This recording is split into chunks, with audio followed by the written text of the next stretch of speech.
السلام علیکم۔ ہمارے چینل اردو کرن کہانی میں خوش آمدید۔ اسلام آباد کی وہ شام عام شاموں جیسی نہیں تھی۔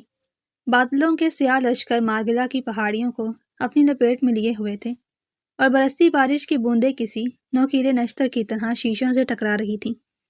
بیرسٹر حماد خان کے دفتر کی بیرونی دیوار پر لگی پیتل کی نیم پلیٹ، جس پر Hammad Khan advocate supreme court کندہ تھا، بارش کے پانی سے دھل کر ایک عجیب سی شفاف چمک پیدا کر رہی تھی۔ اندر کا ماحول ایک دم منجمد تھا۔ بھاری مخملی پردوں نے باہر کے شور کو اندر آنے سے روک رکھا تھا، مگر کمرے میں موجود حبس اور تناؤ کسی طوفان سے کم نہ تھا۔ حیات نے اپنے کانپتے ہوئے ہاتھوں کی پوروں سے گیلے دوپٹے کو سختی سے بھینچا۔ اس کے جوتے سے ٹپکتا پانی قیمتی ایرانی قالین میں جذب ہو رہا تھا، بالکل ویسے ہی جیسے اس کی زندگی کی تمام خوشیاں پچھلے ایک ماہ میں نا امیدی کی نظر ہو چکی تھیں۔ اس کے سامنے آب نوش کی بڑی سی میز کے پار وہ شخص بیٹھا تھا جس کی شخصیت میں ایک ایسی ہیبت تھی جو انسان کو بولنے سے پہلے سوچنے پر مجبور کر دیتی ہے۔ حماد خان نے اب تک سر اٹھا کر اسے نہیں دیکھا تھا۔ وہ کسی فائل پر نہایت سکون سے قلم چلا رہا تھا۔ اس کی انگلیاں لمبی اور جاندار تھیں اور کلائی پر بندی مہنگی گھڑی کی ٹک ٹک کمرے کے سناٹے میں ایک ہتھوڑے کی طرح حیات کے اعصاب پر لگ رہی تھی۔ میرا وقت بہت مہنگا ہے مس حیات۔ حماد کی آواز میں ایسی کاٹ تھی کہ حیات کی ریڑھ کی ہڈی میں ایک سنسنی دوڑ گئی۔ اس نے اب بھی سر نہیں اٹھایا تھا۔ اور آپ کے پاس مجھے دینے کے لیے فیس نہیں، صرف وہ آنسو ہیں جو آپ کی آنکھوں کی دہلیز پر پچھلے آدھے گھنٹے سے رکے ہوئے ہیں۔ یاد رکھیے، عدالت میں آنسوؤں کا کوئی وزن نہیں ہوتا۔ میرے بابا بے گناہ ہیں سر۔ حیات کی آواز بھرا گئی، ایک لرزش جو اس کے ضبط کو توڑنے والی تھی۔ انہیں دھوکے سے اس کرپشن کیس میں پھنسایا گیا ہے۔ وہ ایک ریٹائرڈ ٹیچر ہیں۔ انہوں نے ساری زندگی ایمانداری سے گزاری ہے۔ وہ اس عمر میں جیل کی سلاخیں اور وہ تشدد برداشت نہیں کر پائیں گے۔ وہ دم توڑ دیں گے سر۔ حماد نے اچانک قلم روکا اور ٹیک لگا کر بیٹھ گیا۔ اس نے اپنی گردن تھوڑی سی ترچھی کی اور اپنی عقابی نظریں حیات کے چہرے پر گاڑ دیں۔ اس کی آنکھیں سیاہ اور اتنی گہری تھیں کہ حیات کو لگا وہ اس کے وجود کے پار دیکھ رہی ہیں۔ قانون جذباتی تقریروں پر نہیں، ٹھوس ثبوتوں پر چلتا ہے حیات علی۔ حماد کا لہجہ اب کچھ زیادہ ہی ٹھنڈا ہو گیا تھا، اور اس وقت تمام ثبوت، تمام دستخط اور تمام گواہیاں آپ کے والد کے خلاف ہیں۔ ان کو اس دلدل سے نکالنے کا مطلب ہے ناممکن سے لڑنا، اور میں ناممکن کو ممکن بنانے کے لیے بہت بڑی قیمت وصول کرتا ہوں۔ میں جانتی ہوں آپ بہترین ہیں، مگر فی الحال میرے پاس بس یہ سونے کی چین ہے، آپ فیس کے طور پر یہ رکھ لیں۔ حیات نے بے بسی سے چین میز پر رکھی۔ باقی آپ جتنی کہیں گے میں قیمت ادا کرنے کو تیار ہوں۔ میں مزدوری کروں گی، میں قسطوں میں آپ کی فیس دوں گی، بس میرے بابا کو بچا لیں۔ حماد کے لبوں پر ایک مبہم سی، تقریباً نہ ہونے کے برابر مسکراہٹ آئی۔ یہ ہمدردی نہیں تھی، بلکہ ایک ایسے شکاری کی مسکراہٹ تھی جس نے اپنے شکار کو جال کے عین وسط میں دیکھ لیا ہو۔ مزدوری؟ اس نے لفظ کو ایسے دہرایا جیسے وہ کوئی مذاق ہو۔ آپ کی پوری زندگی کی کمائی بھی میری ایک پیشی کی فیس کے برابر نہیں ہوگی، مگر مجھے رقم میں دلچسپی نہیں ہے۔ حیات کا دل ایک لمحے کے لیے دھڑکنا بھول گیا۔ پھر حماد نے دراز سے ایک سفید کاغذ نکالا اور اسے میز پر حیات کی طرف سرکا دیا۔ اس پر دستخط کر دیں۔ اگر تم چاہتی ہو کہ کل صبح تمہارے والد کی ضمانت کی درخواست پر میں خود بحث کروں تو یہ تمہارا واحد راستہ ہے۔ حیات نے لرزتے ہاتھوں سے کاغذ اٹھایا۔ جیسے جیسے وہ پڑھتی گئی، اس کے چہرے سے خون نچوڑتا گیا۔ اس پر درج عبارت کسی قانونی دستاویز سے زیادہ ایک غلامی کا پروانہ لگ رہی تھی۔ میں حیات علی یہ اقرار کرتی ہوں کہ اپنے والد کے کیس کے اختتام تک میں بیرسٹر حماد خان کی ذاتی اسسٹنٹ کے طور پر 24 گھنٹے ان کے گھر اور دفتر میں ڈیوٹی پر رہوں گی۔ اس دوران میری اپنی کوئی مرضی نہیں ہوگی۔ میں صرف اور صرف بیرسٹر حماد خان کے احکامات کی پابند ہوں گی۔ میری رہائش اور تمام تر نقل و حرکت ان کی اجازت سے مشروط ہوگی۔ حیات کی سانسیں بے ترتیب ہونے لگی۔ ذاتی اسسٹنٹ؟ 24 گھنٹے؟ لیکن سر یہ تو غیر قانونی ہے۔ آپ مجھ سے میرا اختیار چھین رہے ہیں۔ حماد خان اٹھا اور میز کے گرد گھوم کر اس کے اتنا قریب آ کھڑا ہوا کہ حیات کو اس کے مہنگے پرفیوم کی خوشبو کے ساتھ ساتھ اس کے وجود کی تپش محسوس ہونے لگی۔ وہ قد آور تھا اور اس کا سایہ حیات کے نحیف وجود پر حاوی ہو گیا۔ اختیار، وہ نیچی مگر پاٹ تار آواز میں بولا، اختیار تو تم اسی وقت کھو چکی تھی جب تم نے اس دفتر کا دروازہ کھٹکھٹایا تھا۔ تمہارے پاس اب صرف دو راستے ہیں، یا تو اس کاغذ پر دستخط کرو، اپنی آزادی مجھے سونپ دو اور اپنے باپ کی زندگی کا سودا کر لو، یا پھر یہاں سے ابھی چلی جاؤ اور کل صبح اخبار میں اپنے والد کے انتقال کی خبر کا انتظار کرو۔ اس نے گھڑی کی طرف دیکھا۔ تمہارے پاس فیصلہ کرنے کے لیے صرف 5 منٹ ہیں۔ میرے پاس ایک اور میٹنگ ہے اور میں اپنا وقت ضائع کرنا پسند نہیں کرتا۔ حیات کی آنکھوں کے سامنے اندھیرا چھانے لگا۔ اسے وہ کوٹڑی یاد آئی جہاں اس کا بوڑھا باپ ایک پرانی کمبل میں لپٹا کھانس رہا تھا۔ اسے وہ پولیس والے یاد آئے جو اس کے باپ کی تذلیل کر رہے تھے۔ میز پر رکھا وہ قلم حیات کو کسی خنجر کی طرح لگ رہا تھا۔ اس نے تھر تھراتے ہاتھوں سے قلم اٹھایا۔ کمرے میں موجود اے سی کی ٹھنڈک کے باوجود اس کی پیشانی پر پسینہ چمک رہا تھا۔ اس نے کاغذ کے نیچے اپنے دستخط ثبت کر دیے۔ جیسے ہی قلم کی نوک نے کاغذ کو چھوا، حماد کے چہرے پر وہ فاتحانہ غرور لوٹ آیا۔ اس نے جھک کر وہ کاغذ اٹھایا، اسے غور سے دیکھا اور پھر نہایت احتیاط سے اپنی جیب میں رکھ لیا۔ بہت خوب مس حیات۔ اس کا لہجہ اب بدل چکا تھا۔ اس میں ایک مالکانہ انداز آ گیا تھا۔ آج کی رات آپ کا سامان میرے گھر منتقل ہو جانا چاہیے۔ میری گاڑی باہر کھڑی ہے، وہ آپ کو آپ کے گھر چھوڑے گی تاکہ آپ اپنی ضرورت کی چیزیں اٹھا سکیں، اور پھر وہاں سے سیدھا میرے فارم ہاؤس۔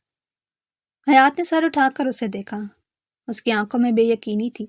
آج ہی سے؟ میں نے کہا تھا نا۔ حماد اس کے چہرے کے قریب جھکا۔ اس کی آواز سرگوشی بن گئی۔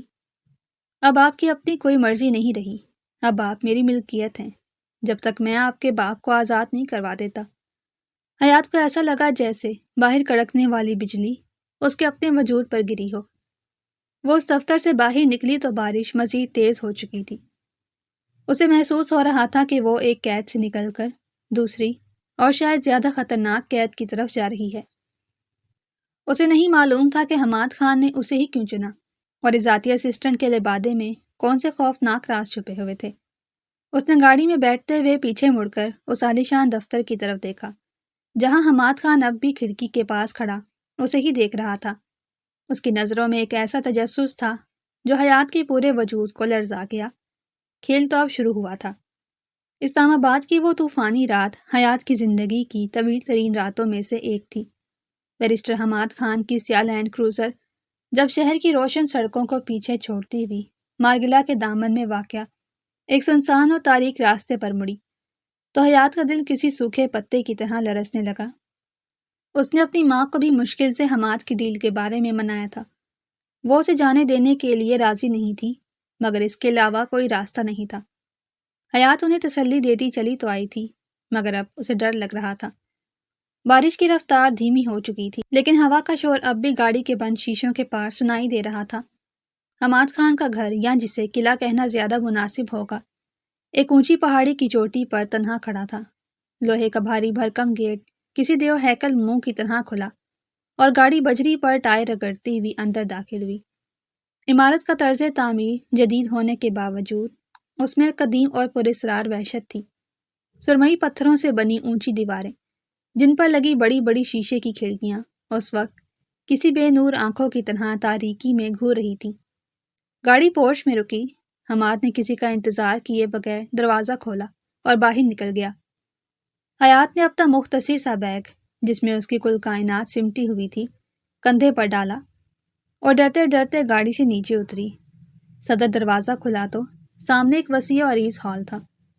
چھت سے لٹکتا ہوا کرسٹل کا بھاری فانوس اگرچہ بجھا ہوا تھا، لیکن دیواروں پر لگے دھیمے کمکمے مہنگے فرنیچر اور سنگ مرمر کے فرش پر لمبے سائے ڈال رہے تھے۔ گھر میں ایک عجیب سی گہری خاموشی تھی، ایسی خاموشی جو کانوں میں نہیں روح میں گونجتی ہے۔ یہاں زندگی کے آثار کم اور کسی عجائب گھر کا گمان زیادہ ہوتا تھا۔ اوپر کی منزل پر بائیں طرف دوسرا کمرہ تمہارا ہے۔ حماد سیڑھیاں چڑھتے ہوئے رکا نہیں۔ اس کی آواز اس خالی ہال میں گونجی تو حیات سہم گئی۔ وہ اس کے پیچھے پیچھے سیڑھیاں چڑھنے لگی۔ حماد کا کوٹ اس کے بازو پر تھا اور وہ اپنی آستینیں موڑ رہا تھا۔ اور یاد رکھنا، وہ اچانک پلٹا۔ حیات ایک دم رک گئی۔ حماد کی آنکھیں نیم تاریکی میں چمک رہی۔ صبح 6 بجے میری کافی میری میز پر ہونی چاہیے۔ 1 منٹ کی تاخیر بھی مجھے برداشت نہیں۔ جی سر، حیات نے بمشکل کہا۔ اور ایک آخری بات۔ حماد نے ایک تنبیہی انگلی اٹھی۔ میرے ماں باپ بیرون ملک ہوتے ہیں، مگر اس گھر میں ایک اور وجود بھی ہے جس سے تمہیں محتاط رہنا ہوگا۔ ٹائیگر۔ اسے اجنبیوں کی خوشبو پسند نہیں، اور وہ بنا اجازت کسی کو اپنی حدود میں برداشت نہیں کرتا۔ حیات ابھی اسی عجیب نام کا مطلب سمجھنے کی کوشش ہی کر رہی تھی کہ اچانک راہداری کے اندھیرے کونے سے ایک بھاری خوفناک گرراہٹ سنائی دی۔ اس سے پہلے کہ حیات کچھ سمجھ پاتی، ایک دیو ہیکل جرمن شیفرڈ جس کے گلے میں سیاہ چمڑے کا پٹا تھا، بجلی کی تیزی سے اس کی طرف لپکا۔ اس کے کھلے جبڑے اور نوکیلے دانت دیکھ کر حیات کے حلق سے ایک بے اختیار چیخ نکلی۔ وہ خوف کے مارے پیچھے ہٹی اور توازن کھو کر وہیں پڑے ایک صوفے کی پشت پر چڑھ گئی۔ اس کا بیگ فرش پر گر گیا اور وہ تھر تھر کانپنے لگی۔ کتا صوفے کے نیچے کھڑا مسلسل بھونک رہا تھا اور اس کی خونخوار نظریں حیات پر جمی تھیں۔ حماد جو اپنے کمرے کی طرف بڑھ چکا تھا، شور سن کر مڑا۔ اس نے منظر دیکھا تو اس کے سخت چہرے پر ایک لمحے کے لیے دلچسپی بلکہ ایک شرارتی چمک نمودار ہوئی۔ وہ خوفزدہ حیات اور غسیلے کتے کو دیکھ کر ایسے کھڑا رہا جیسے کسی تماشے سے لطف اندوز ہو رہا ہو۔ Tiger stop. حماد کی آواز میں ایک ایسی حاکمیت تھی کہ کتا فوراً خاموش ہو گیا۔ وہ اب بھی حیات کو گھور رہا تھا لیکن اپنی جگہ پر جم گیا تھا۔ حماد نے ایک قدم آگے بڑھایا اور کتے کے سر پر ہاتھ پھیرا۔ یہ اجنبی ہے لیکن فی الحال مہمان ہے، اسے کھانے کی اجازت نہیں۔ حماد نے کتے سے ایسے بات کی جیسے کسی انسان سے کر رہا ہو، اور پھر حیات کی طرف دیکھا جو ابھی تک صوفے پر سہمی ہوئی بیٹھی تھی۔ نیچے اتر آؤ، وہ اب کچھ نہیں کہے گا۔ جب تک میں نہ کہوں وہ حملہ نہیں کرتا۔ حماد کے لہجے میں طنز تھا، لیکن بہتر یہی ہے کہ تم اس سے دوری بنائے رکھو۔ یہ جانوروں کی فطرت ہے، وہ کمزور کو سونگھ لیتے ہیں، اور تم سے خوف کی بو آ رہی ہے۔ یہ کہہ کر وہ اپنے کتے سمیت کمرے میں غائب ہو گیا۔ حیات نے لرزتی ٹانگوں کے ساتھ زمین پر قدم رکھا۔ اس کا دل پسلیوں سے باہر آنے کو بےتاب تھا۔ اسے اس رات یہ احساس ہو گیا کہ یہ گھر صرف اینٹوں کا ڈھانچہ نہیں بلکہ حماد خان کی شخصیت کا آئینہ دار ہے، سرد، پرشکوہ اور خطرناک۔ اگلی صبح اسلام آباد کے مطلع پر سورج ابھی نمودار بھی نہیں ہوا تھا کہ حیات کی آنکھ کھل گئی، یا شاید وہ سوئی ہی نہیں تھی۔ ساری رات وہ اجنبی بستر پر کروٹیں بدلتی رہی، اور ہر آہٹ پر اسے لگا کہ شاید ٹائیگر اس کے دروازے کے باہر کھڑا ہے۔ گھڑی پر 5:30 بج رہے تھے۔ اسے حماد کا حکم یاد آیا، 6 بجے کافی۔ وہ تیزی سے اٹھی اور کچن تلاش کرنے لگی۔ کچن کسی 5 اسٹار ہوٹل کی طرح جدید آلات سے لیس تھا، جسے دیکھ کر حیات مزید پریشان ہو گئی۔ اس نے ہمیشہ چولہے پر چائے بنائی تھی۔ یہ کافی میکر اور طرح طرح کے جار اس کی سمجھ سے باہر تھے۔ کافی کا پاؤڈر کون سا ہے؟ چینی کہاں ہے؟ اس افراتفری میں اس نے اندازے سے ایک جار کھولا اور پانی گرم کیا۔ اسے یاد تھا حماد نے کہا تھا، کڑوی کافی۔ اس نے کافی کی مقدار زیادہ کر دی اور ڈر کے مارے اسے زیادہ دیر تک پکنے دیا۔ جب مگ تیار ہوا تو اس کا رنگ گہرا سیاہ تھا اور اس میں سے جلنے کی مہک آ رہی تھی، لیکن گھڑی کی سوئیاں 6 بجانے والی تھیں۔ اس کے پاس دوبارہ بنانے کا وقت نہیں تھا۔ وہ ٹرے اٹھا کر حماد کے اسٹڈی روم لائبریری کی طرف بھاگی۔ دروازہ کھلا تھا اور حماد اپنی میز پر بیٹھا اخبار پڑھ رہا تھا۔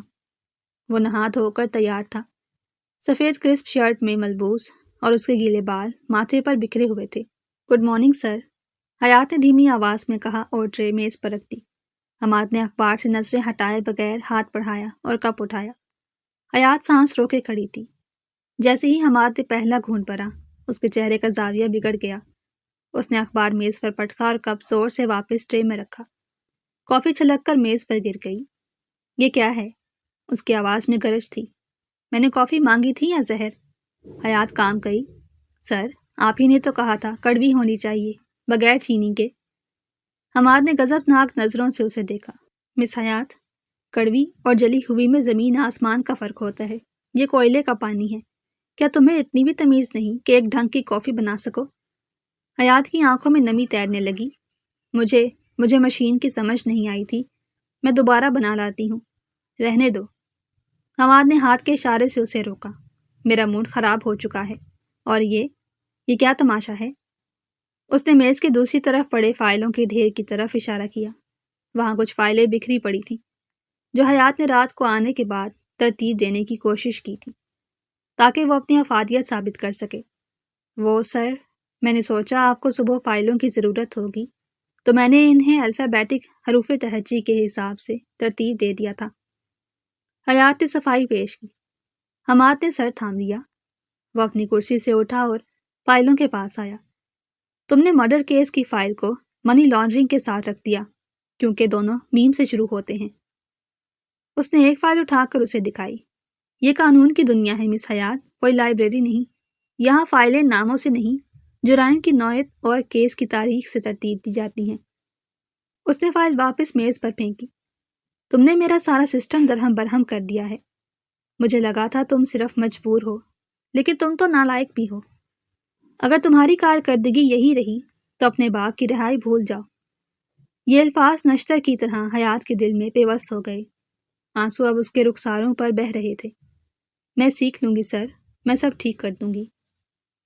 سیکھ لوں گی، حماد نے بڑبڑایا اور واپس اپنی کرسی پر بیٹھ گیا۔ وہ اسے روتا دیکھ رہا تھا۔ اس کے اندر کہیں ایک ہلکی سی کسک ہوئی۔ شاید اس لڑکی کی بے بسی نے اس سے کچھ یاد دلایا تھا، مگر اس نے فوراً اس احساس کو جھٹک دیا۔ اسے حیات کو توڑنا نہیں تھا، بلکہ اسے اتنا سخت جان بنانا تھا کہ وہ عدالت کے بھیڑیوں کا سامنا کر سکے۔ یہ سختی ایک ٹریننگ تھی۔ اب کھڑی میرا منہ کیا دیکھ رہی ہو؟ ان فائلوں کو ایئر وائز سال کے حساب سے ترتیب دو، ابھی، اس نے حکم دیا۔ حیات دوپٹے کے پلو سے آنسو پوچھے اور خاموشی سے فائلیں سمیٹنے لگی۔ حماد نے دوبارہ اخبار اٹھا لیا، لیکن اس کی نظریں الفاظ پر نہیں بلکہ کنکھیوں سے اس لڑکی پر تھی جو اپنی توہین کے باوجود ہمت نہیں ہاری تھی۔ دن بھر کی مصروفیت، حماد کی جھڑکیاں اور گھر کے کام کاج نے حیات کو نڈھال کر دیا تھا، مگر رات کے سناٹے میں جب وہ اپنے بستر پر لیٹی تو نیند اس کی آنکھوں سے کوسوں دور تھی۔ اس کے باپ کا چہرہ بار بار اس کی نظروں کے سامنے آ رہا تھا۔ پیاس کی شدت محسوس ہوئی تو وہ اٹھی اور دبے دبے قدموں سے کچن کی طرف گئی۔ پورے گھر میں ہو کا عالم تھا۔ دیواروں پر لگی پینٹنگز رات کے سائے میں زندہ محسوس ہو رہی تھی۔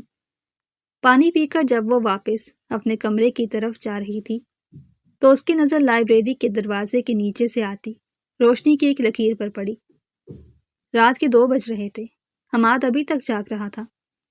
ایک عجیب سے تجسس نے حیات کے قدم روک لیے۔ اسے معلوم تھا کہ اگر حماد نے اسے دیکھ لیا تو پھر سے ڈانٹ پڑے گی، مگر وہ اپنے آپ کو روک نہ سکی۔ وہ پنجوں کے بل چلتی ہوئی دروازے تک پہنچی اور اس کی ہلکی سی درد سے اندر جھانکا۔ اندر کا منظر اس کے تصور سے بالکل برعکس تھا۔ حماد خان اپنی بڑی سی کرسی پر بیٹھا تھا۔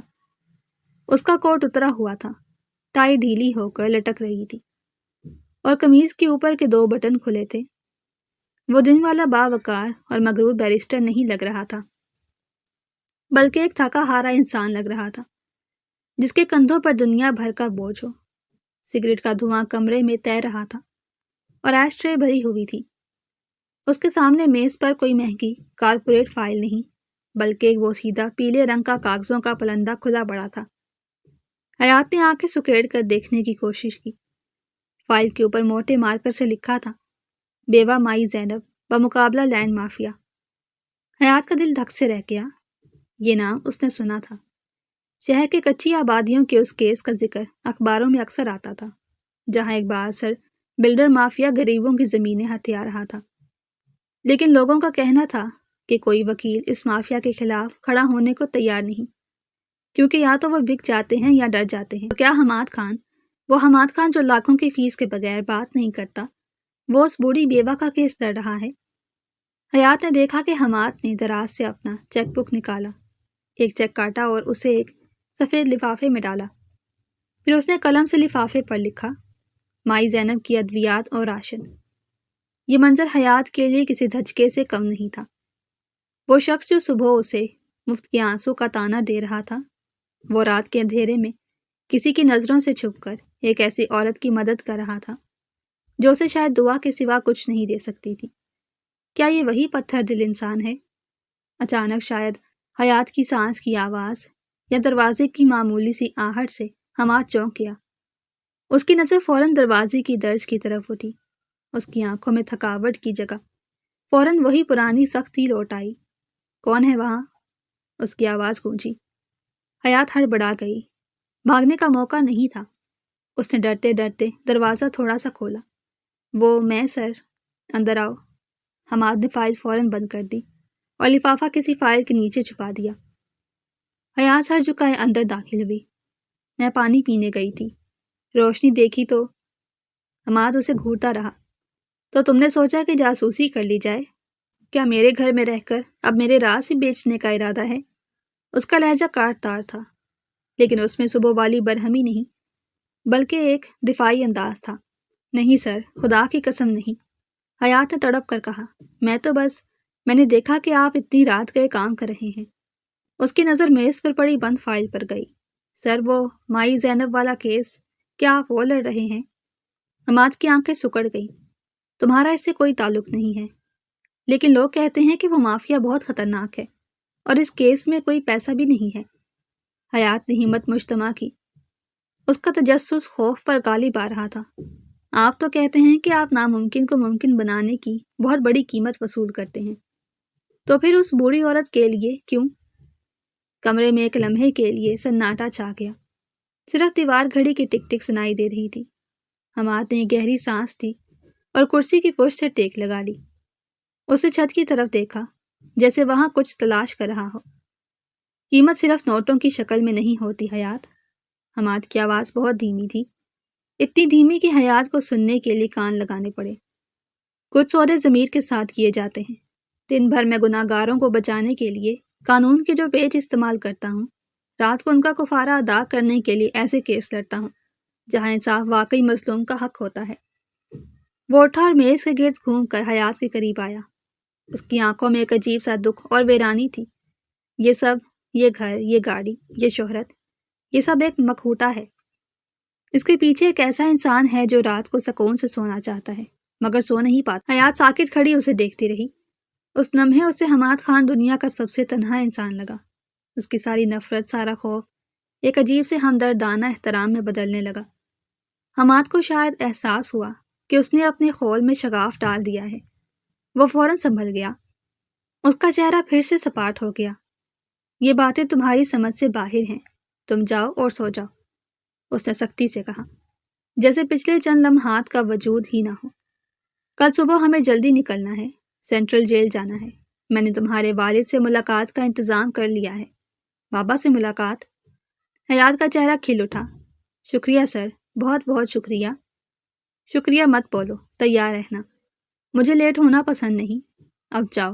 حماد نے دروازے کی طرف اشارہ کیا۔ حیات کمرے سے نکلی تو اس کے قدموں میں ایک نئی جان تھی، مگر اس کے ذہن میں صرف اپنے باپ کا خیال نہیں تھا، بلکہ اس پراسرار شخص کا خیال بھی تھا جو ظالم ہونے کا ناٹک کرتا تھا تاکہ دنیا اسے رون نہ سکے۔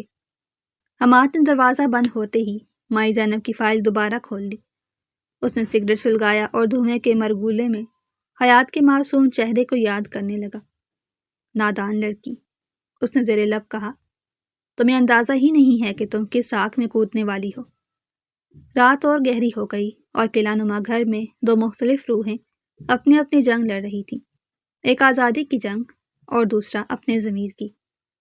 سینٹرل جیل کی فضا میں پھیلی ہوئی مخصوص گھٹن اور پرانی دیواروں سے آتی سیلا پن کی بو حیات کے اعصاب پر سوار ہو رہی تھی۔ وہ بیرسٹر حماد خان کے پیچھے پیچھے چل رہی تھی، جس کے جوتوں کی آواز کوریڈور میں گونج کر ایک عجیب سروق پیدا کر رہی تھی۔ حماد کے چہرے پر ہمیشہ کی طرح ایک پراسرار سنجیدگی تھی، جیسے وہ ہر قدم پر کسی نئی حکمت عملی کو جنم دے رہا ہو۔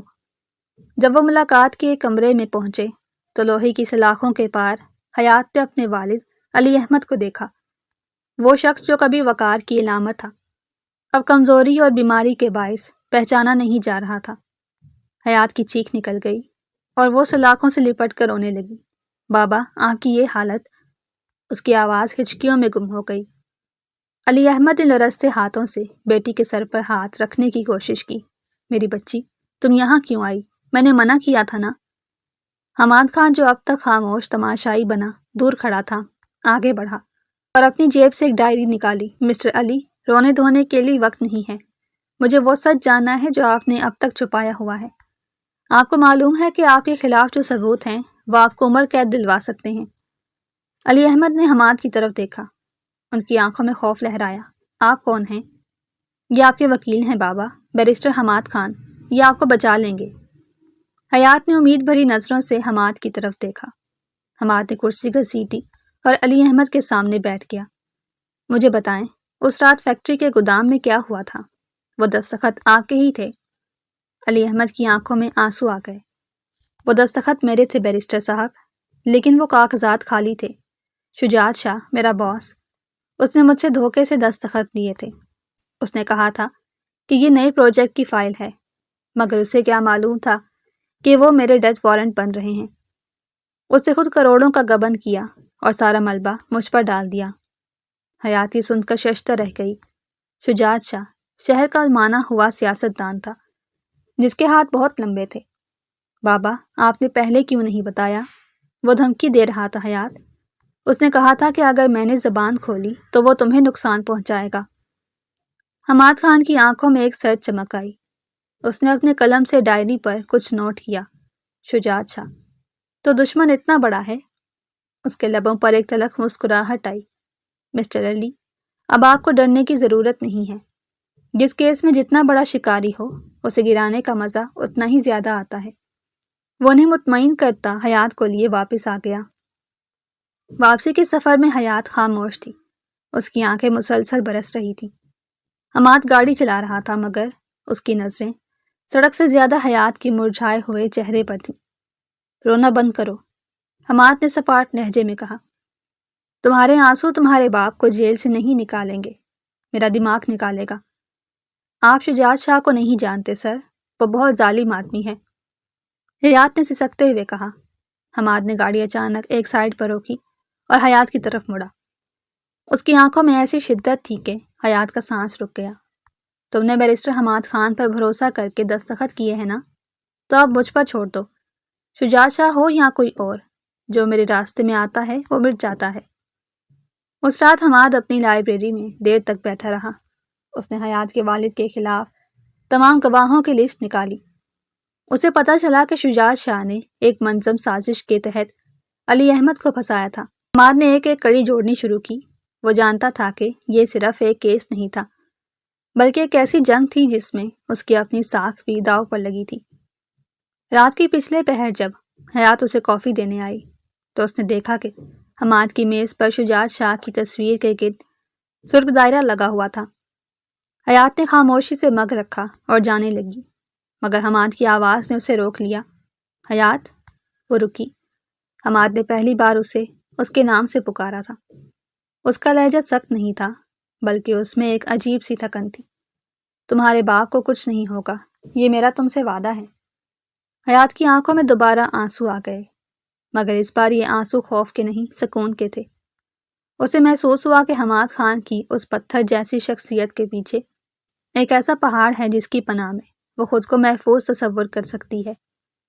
شہر کے سب سے بڑے ہوٹل میں لیگل ایکسیلنس ایوارڈز کی تقریب جاری تھی۔ تمام نامور وکلاء، ججز اور سیاستدان وہاں موجود تھے۔ حماد خان کو اس سال کا بہترین بیرسٹر کا ایوارڈ ملنا تھا۔ حیات، تیار ہو جاؤ، تمہیں میرے ساتھ چلنا ہے۔ حماد نے صبح ہی حکم صادر کر دیا تھا۔ حیات پریشان تھی۔ لیکن سر، میں وہاں کیا کروں گی؟ میں تو صرف آپ کے اسسٹنٹ ہوں، اور میرے پاس پہننے کے لیے کوئی ڈھنگ کے کپڑے بھی نہیں ہیں۔ حماد نے بغیر کچھ کہے ایک بڑا سا باکس اس کی طرف بڑھا دیا۔ جب حیات نے اسے کھولا تو اس کے اندر گہرے سرخ رنگ کا ایک انتہائی خوبصورت اور نفیس لباس تھا۔ ساتھ میں ہیرے کے چھوٹے سے ٹاپس اور ایک نوٹ تھا۔ آج رات تم بیرسٹر حماد خان کی نمائندگی کرو گی، خود کو کمزور مت سمجھنا۔ جب حیات تیار ہو کر نیچے آئی تو حماد لاؤنج میں کھڑا گھڑی دیکھ رہا تھا۔ حیات کو دیکھ کر اس کے ہاتھ کی حرکت رک گئی۔ سرخ لباس میں حیات کی معصومیت ایک بلا کی کشش میں بدل گئی تھی۔ اس کے بال سلیقے سے بندھے ہوئے تھے اور چہرے پر ہلکا سا میک اپ اس کے نقش و نگار کو نمایاں کر رہا تھا۔ حماد نے اپنی نظریں جھکائیں اور اپنا کوٹ درست کیا۔ چلو، ہم لیٹ ہو رہے ہیں۔ تقریب میں پہنچتے ہی سب کی نظریں حماد اور اس کے ساتھ موجود اس خوبصورت لڑکی پر گڑ گئیں۔ حیات گھبرائی ہوئی تھی۔ اس نے حماد کے کوٹ کی آستین کو تھوڑا سا پکڑ لیا۔ حماد نے اس کا ہاتھ چھڑانے کی بجائے اسے اپنی بازو میں پرو لیا۔ گھبراؤ مت، سر اٹھا کر چلو۔ اس نے سرگوشی کی۔ وہاں شجاعت شاہ کا بیٹا زاویار بھی موجود تھا۔ وہ ایک بدتمیز اور مغرور نوجوان تھا جو اپنی دولت کے نشے میں چور رہتا تھا۔ اس کی نظر حیات پر پڑی تو وہ شرارت سے مسکرایا۔ جب حماد کسی سے بات کرنے میں مصروف ہوا تو زاویار حیات کے قریب آیا۔ واہ، بیرسٹر صاحب کی پسند تو بہت اعلیٰ ہے۔ ویسے تم کتنے میں بکی ہو؟ سنا ہے تمہارا باپ جیل میں سڑ رہا ہے، تو کیا یہ سب اس کی قیمت ہے؟ زاویار نے طنزیہ لہجے میں کہا۔ حیات کی آنکھوں میں غصے اور دکھ کی لہر دوڑ گئی۔ آپ کی ہمت کیسے ہوئی مجھ سے اس لہجے میں بات کرنے کی؟ اوہ، تو بلی میں جان بھی ہے۔ زاویار نے اس کا ہاتھ پکڑنے کی کوشش کی۔ ابھی اس کا ہاتھ حیات تک پہنچا بھی نہیں تھا کہ حماد کی مضبوط گرفت نے زاویار کی کلائی کو جکڑ لیا۔ حماد کا چہرہ غصے سے تمتما رہا تھا۔ اس کی آنکھوں میں جیسے آگ بھڑک رہی ہو۔ اپنی گندی زبان اور ہاتھ اپنے پاس رکھو زاویار، ورنہ میں بھول جاؤں گا کہ ہم کسی تقریب میں ہیں۔ حماد کی آواز میں گرج تھی۔ حماد، تم ایک اسسٹنٹ کے لیے مجھ سے لڑو گے؟ تمہیں پتہ ہے میں کون ہوں؟ زاویار نے چیخ کر کہا۔ پورے ہال میں خاموشی چھا گئی۔ حماد نے زاویار کو جھٹکا دے کر پیچھے کیا اور سب کے سامنے بلند آواز میں کہا، یہ صرف میری اسسٹنٹ نہیں ہے، حیات میرے حصار میں ہے، اور اس کی طرف اٹھنے والی ہر میلی نظر، ہر غلط لفظ براہ راست بیرسٹر حماد خان سے ٹکرائے گا، اور میرا دشمن بننے کا انجام تم بخوبی جانتے ہو۔ اس نے حیات کا ہاتھ تھاما اور اسے وہاں سے لے کر باہر نکل گیا۔ گاڑی تک پہنچتے پہنچتے حیات کا دل زور زور سے دھڑک رہا تھا۔ اسے یقین نہیں آ رہا تھا کہ حماد نے سب کے سامنے اس کا دفاع کیا تھا۔ راستے میں حماد خاموش رہا، مگر اس کی سانسوں کی تیزی بتا رہی تھی کہ وہ اب بھی غصے میں ہے۔ جب وہ گھر پہنچے تو حیات نے اسے روکنا چاہا۔ سر، شکریہ، آج آپ نے میری عزت بچائی۔ حماد رکا۔ اس نے حیات کو دیوار سے لگایا اور اس کی آنکھوں میں دیکھتے ہوئے کہا، میں نے تمہاری عزت نہیں بچائی، میں نے اپنی ملکیت کا دفاع کیا ہے۔ یاد رکھنا حیات، تم پر صرف میرا حق ہے۔ تم رو گی تو میری مرضی سے، ہنسو گی تو میری مرضی سے۔ کسی اور کو تمہیں دکھ دینے کی اجازت میں خود کو بھی نہیں دیتا۔ حیات کا سانس سینے میں اٹک گیا۔ حماد کی آنکھوں میں جو جنون تھا وہ اسے ڈرا بھی رہا تھا اور ایک عجیب سا تحفظ کا احساس بھی دے رہا تھا۔ اسے محسوس ہوا کہ وہ اب صرف ایک معاہدے کے تحت اس گھر میں نہیں تھی، بلکہ اس کے دل کے تار حماد کے ساتھ جڑنے لگے تھے۔ شجاعت شاہ کو جب پتہ چلا کہ حماد خان نے اس کے بیٹے کی تسلیل کی ہے اور وہ علی احمد کے کیس میں بہت آگے نکل چکا ہے تو وہ تلملا اٹھا۔ اس نے فیصلہ کر لیا کہ حماد کو کمزور کرنے کا ایک ہی طریقہ ہے، حیات۔ اگلے دن حماد کسی ضروری میٹنگ کے سلسلے میں شہر سے باہر گیا ہوا تھا۔ حیات گھر میں اکیلی تھی اور لائبریری میں کچھ فائلیں ڈھونڈ رہی تھی۔ اچانک اسے محسوس ہوا جیسے گھر کے پچھلے حصے سے کوئی اندر داخل ہوا ہے۔ ٹائیگر زور زور سے بھونک رہا تھا، مگر پھر اچانک اس کی آواز بند ہو گئی۔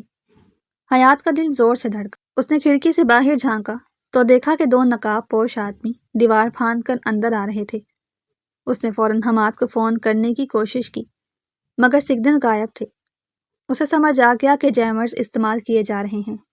وہ تیزی سے اوپر کی طرف بھاگی اور حماد کے کمرے میں خود کو بند کر لیا۔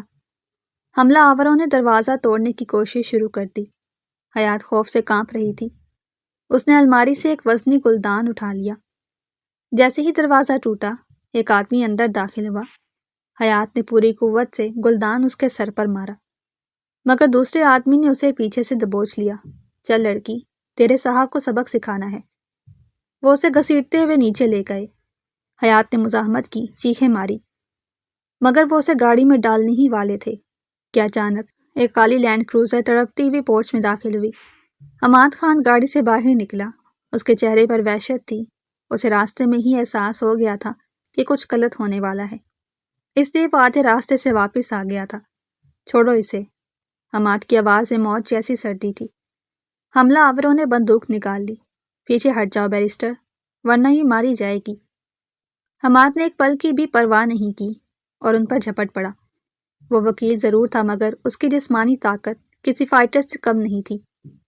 اس نے ایک آدمی کے ہاتھ سے بندوق چھین کر دور پھینکی اور اسے مکوں کی زد پر رکھ دیا۔ دوسرا آدمی چاقو لے کر حماد کی طرف بڑھا۔ حماد سر پیچھے دیکھیں، حیات چلائی۔ چاقو حماد کے بازو پر لگا، خون کا فوارہ چھوٹ پڑا، حیات کی چیخ نکل گئی۔ حماد نے زخمی ہونے کے باوجود دوسرے آدمی کو زوردار کک ماری کہ وہ دور جا گرا۔ شور سن کر گارڈز بھی پہنچ گئے اور حملہ آوروں کو پکڑ لیا۔ حماد لڑکھڑا کر بیٹھ گیا۔ حیات بھاگتی ہوئی اس کے پاس آئی۔ اس کا سفید قمیص خون سے لال ہو رہا تھا۔ آپ کو بہت چوٹ آئی ہے، آپ نے اپنی جان خطرے میں کیوں ڈالی؟ حیات رو رہی تھی۔ حماد نے کراہتے ہوئے اسے دیکھا اور ایک نحیف سی مسکراہٹ کے ساتھ کہا، تمہیں کہا تھا نا، تم پر صرف میرا حق ہے، کوئی تمہیں مجھ سے چھین نہیں سکتا۔ حیات اسے سہارا دے کر اندر لے گئی۔ اس نے لرزتے ہاتھوں سے حماد کی شرٹ کے بٹن کھولے تاکہ زخم صاف کر سکے۔ حماد اسے خاموشی سے دیکھ رہا تھا۔ جیسے جیسے حیات اس کے زخم پر پٹی باندھ رہی تھی، اس کے آنسو حماد کے ہاتھ پر گر رہے تھے۔ رو کیوں رہی ہو؟ میں ٹھیک ہوں، حماد نے دھیمی آواز میں کہا۔ مجھے ڈر لگ رہا ہے سر، یہ سب میری وجہ سے ہو رہا ہے۔ آپ پلیز یہ کیس چھوڑ دیں، میں بابا کو خود سنبھال لوں گی، حیات نے سسکتے ہوئے کہا۔ حماد نے اپنے دوسرے ہاتھ سے حیات کا چہرہ اوپر اٹھایا۔ ان کی نظریں ملی۔ اب یہ کیس صرف تمہارے بابا کا نہیں ہے حیات، اب یہ میری انا کا مسئلہ ہے اور میری محبت کا بھی۔ حیات کی سانسیں رک گئی۔ حماد نے پہلی بار محبت کا لفظ استعمال کیا تھا۔ اس کے لہجے کی سچائی حیات کے دل کے پار اتر۔ اس رات بارش کی بوندیں جب کھڑکی سے ٹکرا رہی تھیں، حیات کو احساس ہوا کہ بیرسٹر حماد خان نامی اس طوفان میں وہ پوری طرح بہہ چکی ہے۔ وہ اب صرف اس کے اسسٹنٹ نہیں تھی، وہ اس کی زندگی بن چکی تھی۔ حماد کے زخمی ہونے کے بعد حیات کی زندگی کا محور صرف اس کی ذمہ داری بن گیا تھا۔ حماد اب آہستہ آہستہ صحتیاب ہو رہا تھا، مگر ڈاکٹر نے اسے کچھ دن مکمل آرام کی ہدایت کی تھی۔ اسی دوران حیات کو حماد کے آفس روم، جو گھر کے اندر ہی تھا، کی صفائی کی ذمہ داری ملی، کیونکہ حماد کسی ملازم کو اپنے کاغذات کے قریب جانے کی اجازت نہیں دیتا تھا۔ حیات گھر جاتے ہوئے میز کی درازوں کو ترتیب دے رہی تھی۔ اچانک اس کی نظر ایک نیلے رنگ کی فائل پر پڑی جو سب سے نیچے دبی ہوئی تھی۔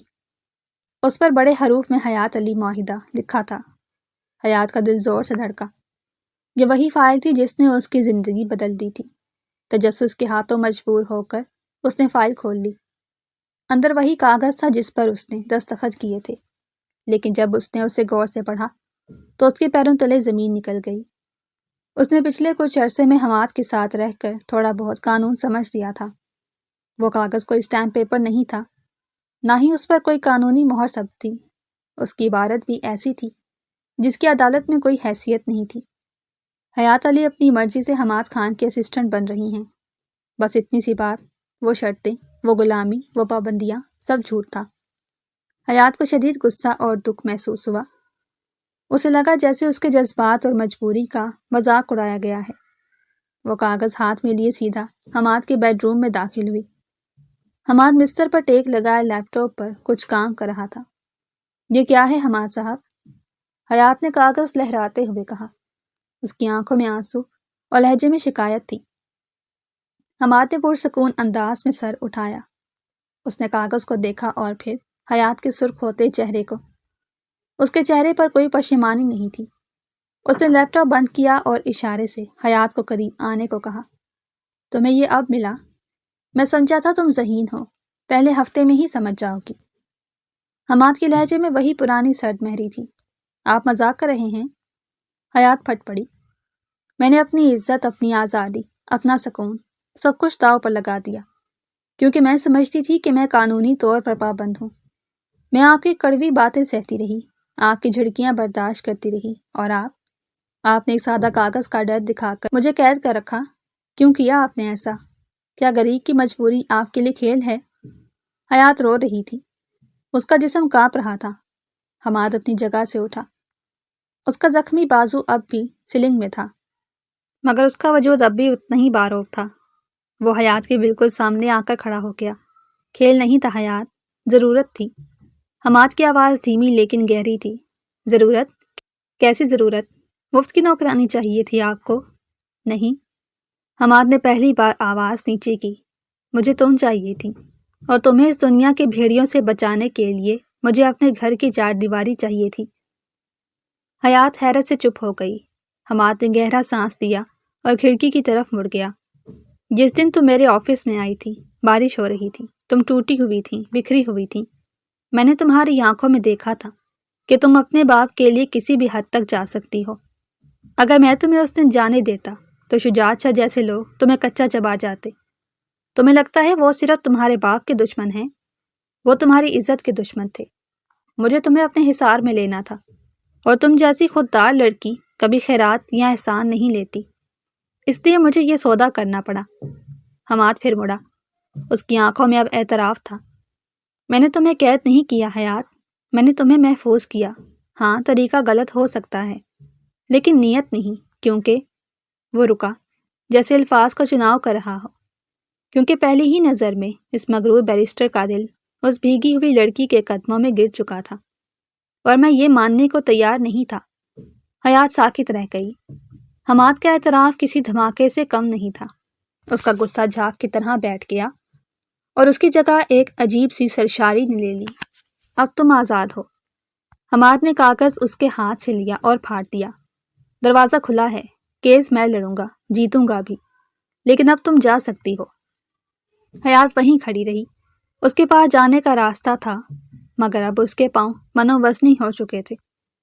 اسے احساس ہوا کہ وہ اس قید سے محبت کرنے لگی ہے۔ وہ جانے کے بجائے خاموشی سے آگے بڑھی اور حماد کے لیے رکھی دوا کی ٹرے اٹھا لی۔ دوا کا وقت ہو گیا ہے، اس نے سر جھکا کر کہا۔ حماد کے لبوں پر ایک فاتحانہ مسکراہٹ ابھری۔ اسے اپنا جواب مل گیا تھا۔ عدالت کا کمرہ کھچا کھچ بھرا ہوا تھا۔ میڈیا کے نمائندے، شجاعت شاہ کے حواری اور عام لوگ سب یہ دیکھنے آئے تھے کہ مشہور بیرسٹر حماد خان ایک ہارے ہوئے کیس کو کیسے جیتتے ہیں۔ جج صاحب اپنی کرسی پر براجمان ہوئے اور کارروائی کا آغاز ہوا۔ حماد خان اپنے سیاہ گاؤن میں ملبوس شیر کی طرح کھڑا تھا۔ اس کے چہرے پر بلا کا اعتماد تھا۔ دوسری طرف شجاعت شاہ کا وکیل، جو شہر کا مہنگا ترین وکیل تھا، طنزیہ مسکراہٹ کے ساتھ اپنی فائلیں سنبھال رہا تھا۔ کٹہرے میں علی احمد حیات کے والد کھڑے تھے، جن کی حالت اب امید اور خوف کے درمیان معلق تھی۔ یور آنر، حماد کی آواز گونجی۔ استغاثہ نے اب تک جو کہانی سنائی ہے وہ ایک بہترین فلمی اسکرپٹ تو ہو سکتی ہے، لیکن حقیقت نہیں۔ آج میں عدالت کے سامنے وہ سچ لاؤں گا جو دیواروں کے پیچھے دفن کر دیا گیا تھا۔ شجاعت شاہ کے وکیل نے اعتراض کیا۔ مائی لارڈ، میرے فاضل دوست صرف وقت ضائع کر رہے ہیں۔ تمام ثبوت علی احمد کے خلاف ہیں۔ ثبوت؟ حماد مسکرایا۔ اگر آپ ان کاغذات کو ثبوت کہتے ہیں تو پھر مجھے اجازت دی جائے کہ میں اپنے گواہ کو پیش کروں۔ میں استدعا کرتا ہوں کہ شجاعت شاہ کے پرسنل اکاؤنٹ مسٹر جمیل کو کٹہرے میں بلایا جائے۔ شجاعت شاہ کے چہرے کا رنگ اڑ گیا۔ مسٹر جمیل کو تو انہوں نے شہر سے باہر بھیج دیا تھا، وہ یہاں کیسے پہنچ گیا؟ دروازہ کھلا اور پولیس کی حفاظت میں ایک ڈرا ہوا شخص اندر داخل ہوا۔ یہ حماد کا ماسٹر اسٹروک تھا۔ اس نے اپنی ٹیم کے ذریعے جمیل کو ڈھونڈ نکالا تھا اور اسے تحفظ کی یقین دہانی کرائی تھی۔ حماد نے جرا شروع کی۔ اس نے ایسے تیکھے اور کاٹدار سوالات کیے کہ جمیل چند منٹوں میں ہی ٹوٹ گیا۔ مسٹر جمیل، عدالت کو بتائیں کہ اس رات گودام میں آگ کس نے لگائی اور وہ جعلی فائلز کس نے تیار کی جن پر علی احمد کے دستخط تھے؟ حماد نے میز پر ہاتھ مارتے ہوئے پوچھا۔ وہ شجاعت صاحب کے کہنے پر ہوا تھا۔ جمیل رو پڑا۔ انہوں نے مجھے دھمکی دی تھی کہ اگر میں نے جعلی اکاؤنٹس نہیں بنائے تو وہ میرے بچوں کو مار دیں گے۔ علی صاحب بے گناہ ہیں، اصل گبن شجاعت شاہ نے کیا تھا۔ عدالت میں سناٹا چھا گیا۔ شجاعت شاہ اپنی نشست سے اٹھ کھڑا ہوا۔ یہ جھوٹ ہے، یہ بکواس ہے۔ جج نے ہتھوڑا مار کر آرڈر بحال کیا۔ حماد نے پھر ایک ویڈیو کلپ چلانے کی اجازت مانگی۔ یہ CCTV فوٹیج تھی جو حماد نے بڑی مشکل سے ریکور کروائی تھی۔ اس میں صاف نظر آ رہا تھا کہ شجاعت شاہ کے آدمی رات کے اندھیرے میں گودام سے سامان نکال رہے تھے اور پھر آگ لگا رہے تھے۔ یور آنر، حماد نے جذباتی انداز میں جوری کی طرف دیکھا۔ قانون اندھا ہوتا ہے لیکن بہرا نہیں۔ یہ قانون ان سسکیوں کو سنتا ہے جو ایک بے گناہ بیٹی نے اپنے باپ کی رہائی کے لیے لی۔ یہ کیس صرف کرپشن کا نہیں، یہ طاقت کے نشے میں چور ایک فرعون کے زوال کا کیس ہے۔ عدالت کا فیصلہ تاریخی تھا۔ علی احمد کو باعزت بری کر دیا گیا اور شجاعت شاہ کو دھوکہ دہی، اقدام قتل اور سرکاری خزانے کو نقصان پہنچانے کے جرم میں گرفتار کرنے کا حکم دیا گیا۔ عدالت تالیوں سے گونج اٹھی۔ حیات بھاگتی ہوئی اپنے باپ کے گلے لگ گئی۔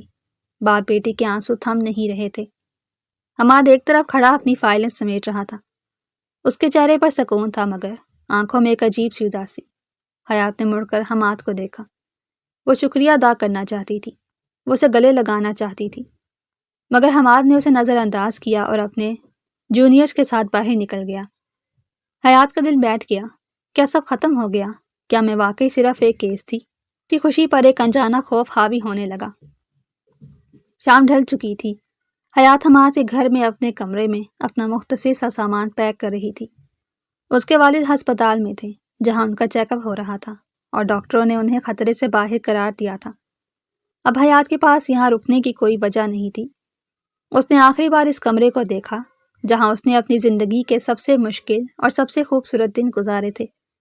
ہر کونے میں حماد کی یاد تھی، اس کی ڈانٹ، اس کی وہ چھپی ہوئی مسکراہٹ، اس کا وہ زخم جو اس نے حیات کے لیے کھایا تھا۔ وہ بیگ اٹھا کر نیچے لاؤنج میں آئی۔ حماد وہاں صوفے پر بیٹھا کافی پی رہا تھا۔ اس کا رخ دوسری طرف تھا اور وہ ٹی وی پر خبریں دیکھ رہا تھا جہاں اس کی جیت کے چرچے تھے۔ سر، حیات کی آواز بھرا گئی۔ حماد نے مڑ کر نہیں دیکھا۔ جانے کی تیاری کر لی؟ لہجہ اتنا سپاٹ تھا جیسے وہ کسی اجنبی سے مخاطب ہو۔ جی میں جا رہی ہوں، بابا انتظار کر رہے ہیں۔ حیات نے بڑی مشکل سے آنسو روکے۔ آپ کا بہت شکریہ، میں آپ کا احسان پوری زندگی نہیں اتار سکوں گی۔ احسان کی بات مت کرو، یہ میرا پیشہ ہے۔ حماد نے اٹھ کر اس کی طرف دیکھا۔ اس کا چہرہ بالکل پتھر کا ہو چکا تھا۔ ویسے جانے سے پہلے ایک حساب باقی ہے۔ حیات چونکی۔ جی؟ میری فیس۔ حماد نے ہاتھ آگے کیا۔ وہ سونے کی چین جو تم نے گروی رکھوائی تھی۔ کیس ختم ہو گیا ہے، لیکن میری فیس وہ چین ہی تھی۔ وہ تمہیں واپس نہیں ملے گی، وہ اب میری ہے۔ لیکن تم اپنا ہی باقی زیور بھی اتار دو جو میں نے تمہیں دیا تھا، کیونکہ میرا معاہدہ صرف تمہارے وقت کے ساتھ تھا، تمہاری ذات کے ساتھ نہیں۔ یہ الفاظ حیات کے دل پر نشتر کی طرح لگے۔ اسے یقین نہیں آ رہا تھا کہ یہ وہی حماد ہے جس نے کل کہا تھا کہ وہ اسے پسند کرتا ہے۔ کیا وہ سب جھوٹ تھا؟ کیا وہ اعتراف صرف اسے جذباتی طور پر استعمال کرنے کے لیے تھا؟ حیات نے کانپتے ہاتھوں سے گلے میں موجود وہ نازک سی چین اتاری جو اس نے کل ہی اسے پہننے کے لیے دی تھی۔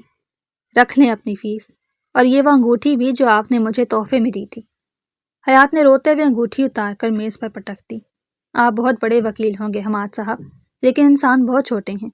میں جا رہی ہوں اور دعا کروں گی کہ دوبارہ کبھی آپ کی شکل نہ دیکھنی پڑے۔ حیات نے اپنا بیگ اٹھایا اور تیزی سے دروازے کی طرف بڑھی۔ اس کا دل کرچی کرچی ہو چکا تھا۔ وہ جیسے ہی دہلیز پار کرنے لگی، پیچھے سے ایک بھاری اور روبدار آواز آئی۔ رک جاؤ۔ حیات کے قدم جم گئے۔ فیس ابھی پوری نہیں ہوئی مس حیات علی۔ حماد کے قدموں کی آواز قریب آ رہی تھی۔ حیات نے غصے سے مڑ کر دیکھا۔ اب کیا چاہیے آپ کو؟ جان دیں گے میری؟ حماد اب اس کے بالکل قریب کھڑا تھا۔ اس کی آنکھوں میں اب سرد مہری نہیں تھی بلکہ ایک شدید گہرائی تھی۔ اس نے وہ سونے کی چین اپنی انگلی میں گھمائی۔ جان تو تم پہلے ہی لے چکی ہو، اب صرف جسم باقی ہے۔ اس نے ایک قدم مزید آگے بڑھایا۔ تم اس گھر سے نہیں جا سکتی کیونکہ حساب ابھی باقی ہے۔ تم نے میرا سکون، میری نیندیں اور میرا دل چوری کیا ہے۔ اس کی قیمت یہ سونے کی چین نہیں۔ حیات کنفیوژ اور دھڑکنوں کے شور میں اسے دیکھتی رہی۔ اس کی قیمت یہ ہے کہ تمہیں پوری زندگی اس گھر کی مالکن بن کر رہنا ہوگا تاکہ میرا نقصان پورا ہو سکے۔ حماد نے چین حیات کے گلے میں دوبارہ پہنانے کے لیے ہاتھ بڑھایا۔ یہ چین گروی نہیں ہے، یہ ہتھ کڑی ہے جو تمہیں ہمیشہ میرے ساتھ باندھے رکھے گی۔ حیات کو اپنی سماعت پر یقین نہیں آیا۔ وہ ہکا بکا حماد کو دیکھ رہی تھی۔ آپ کیا کہہ رہے ہیں؟ حماد کے چہرے پر بالآخر وہ مسکراہٹ آ گئی جس نے حیات کے دل کو پہلی بار گھائل کیا تھا۔ اس نے نرمی سے حیات کے آنسو صاف کیے۔ تمہیں کیا لگا میں اتنی آسانی سے جانے دوں گا؟ وکیل ہوں حیات، جیتا ہوا کیس کبھی ہاتھ سے نہیں جانے دیتا۔ اور تم تو میری زندگی کا سب سے بڑا کیس ہو، میری سب سے بڑی جیت ہو۔ حیات کے جذبات کا بند ٹوٹ گیا۔ اس نے بے اختیار حماد کے سینے پر مکے برسانے شروع کر دیے۔ آپ بہت برے ہیں۔ آپ نے مجھے ڈرایا کیوں؟ مجھے لگا آپ کو مجھ سے محبت نہیں ہے، مجھے لگا آپ نے مجھے استعمال کیا۔ وہ ہچکیوں کے درمیان بولتی جا رہی تھی۔ حماد نے اسے اپنے بازوؤں میں بھر لیا۔ میں تمہیں آزما رہا تھا، نہیں بلکہ خود کو تسلی دے رہا تھا۔ کہ کیا تم بھی میرے بغیر اتنی ہی تڑپتی ہو جتنا میں؟ اور تمہارے ان آنسوؤں نے مجھے میرا جواب دے دیا ہے۔ اس نے اپنی جیب سے ایک مخملی ڈبی نکالی۔ یہ انگوٹھی میں نے واپسی کے لیے نہیں، پہنانے کے لیے دی تھی۔ حماد گھٹنوں کے بل بیٹھ گیا۔ باہر بارش شروع ہو چکی تھی، بالکل اسی طرح جیسے ان کی پہلی ملاقات پر تھی، لیکن اس بار اندر کا موسم خوشگوار تھا۔ حیات علی، کیا تم اس پتھر دل، مغرور اور ضدی وکیل کو عمر قید کی سزا دینے کے لیے تیار ہو؟ کیا تم میری متاع جاں بن کر اس گھر کو گھر بناؤ گی؟ حیات مسکرا دی۔ آنسوؤں کے درمیان اس کی مسکراہٹ کوسے قزح جیسی تھی۔ جی ہاں، مجھے یہ سزا منظور ہے، لیکن شرط یہ ہے کہ آپ دوبارہ کبھی مجھے مس اسسٹنٹ نہیں کہیں گے۔ حماد نے انگوٹھی اس کی انگلی میں پہنائی اور اٹھ کر اس کے ماتھے پر بوسہ دیا۔ نہیں، اب تم مس اسسٹنٹ نہیں، اب تم مسز حماد خان ہو۔ چند دن بعد اسی گھر میں ایک سادہ مگر پروقار تقریب منعقد ہوئی۔ حیات سرخ روسی جوڑے میں چاند کا ٹکڑا لگ رہی تھی اور حماد شیروانی میں کسی شہزادے سے کم نہیں تھا۔ نکاح کے بعد جب حماد نے حیات کو وہ سونے کی چین، جو اب ایک خوبصورت ہار کا حصہ بن چکی تھی، پہنائی تو اس نے سرگوشی کی۔ یہ سودا مہنگا پڑ گیا بیرسٹر صاحب، حیات نے شرارت سے کہا۔ حماد نے اس کی آنکھوں میں دیکھتے ہوئے جواب دیا، سودا تو گھاٹے کا ہے، دل بھی گیا، سکون بھی گیا، مگر بدلے میں تم مل گئی تو لگتا ہے کہ میں نے کائنات کی سب سے قیمتی متاع خرید لی ہے۔ کمرے میں موجود فانوس کی روشنیوں میں دونوں کے چہرے دمک رہے تھے۔ کھڑکی کے باہر بارش تھم چکی تھی اور بادل چھٹ گئے تھے، جیسے زندگی کے تمام طوفان اب محبت کے ساحل پر آ کر سکون پا چکے۔ اگر آپ کو ہماری کہانی پسند آئی ہو تو چینل کو سبسکرائب، ویڈیو کو لائک اور شیئر ضرور کریں۔